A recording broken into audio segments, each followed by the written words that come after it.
فجر کی نماز ادا کرنے کے بعد اسی جگہ بیٹھ کر مکروہ وقت ختم ہونے کے بعد اشراق کی نماز پڑھنا ضروری ہے، یا کوئی اور دنیاوی کام وغیرہ یا باتوں میں مصروف بھی ہوا جا سکتا ہے اور اس کے بعد پھر اشراق پڑھ لی جائے؟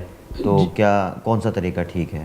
جی، ایسا کرنا ضروری تو نہیں ہے کہ ایک آدمی فجر کی نماز کے بعد لازماً بیٹھے سورج طلوع ہونے تک اور اس کے بعد وہ اشراق پڑھے۔